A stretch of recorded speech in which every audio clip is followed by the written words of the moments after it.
It was a St. Patrick's Day like no other in Washington, D.C. The Oval Office, usually a stage for diplomatic handshakes and carefully worded statements, was about to transform into the set of a political reality show.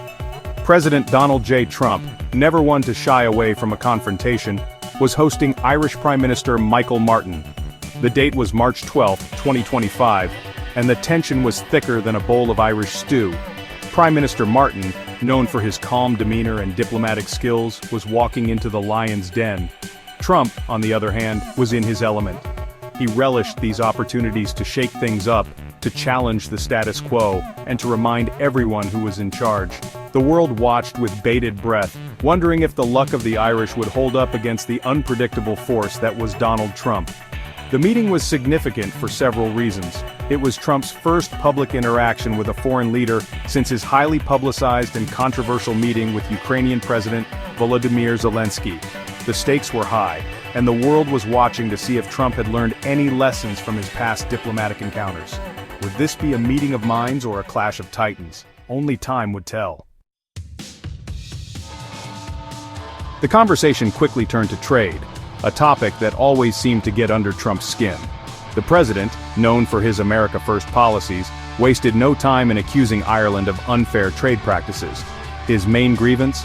That American pharmaceutical giants were setting up shop in Ireland to take advantage of the country's more favorable tax laws. "They're all going over there, to Ireland," Trump declared, his voice rising in indignation. "Taking our jobs, our companies, they're laughing at us, Michael, they're laughing all the way to the bank." The accusations hung heavy in the air, a clear indication that the gloves were off. Trump, never one to mince words, was clearly intent on using this meeting to air his grievances and put the Irish Prime Minister on the defensive. Prime Minister Martin, however, was not easily intimidated. He calmly and eloquently countered Trump's accusations, highlighting the strong economic ties between the two nations. He pointed out that Ireland was a major buyer of American goods, citing the Irish Airlines' recent purchase of Boeing aircraft. He further emphasized the presence of over 700 Irish companies operating in the United States, creating thousands of jobs for American workers. Despite the tense atmosphere, there were moments of levity. Trump, known for his off-the-cuff remarks, couldn't resist commenting on Vice President J.D. Vance's bright green socks, adorned with shamrocks in honor of the occasion. "Nice socks, J.D.," he quipped, momentarily breaking the tension with a rare smile. Very festive. The mention of Ireland seemed to trigger another thought in Trump's mind. He brought up comedian Rosie O'Donnell, a frequent target of his ire, who had recently announced her move to Ireland. "Can you believe it? Rosie O'Donnell in Ireland!" he exclaimed, shaking his head in disbelief. "Maybe she'll finally learn to appreciate a good tax break." The comment, though intended as a joke, did little to lighten the mood.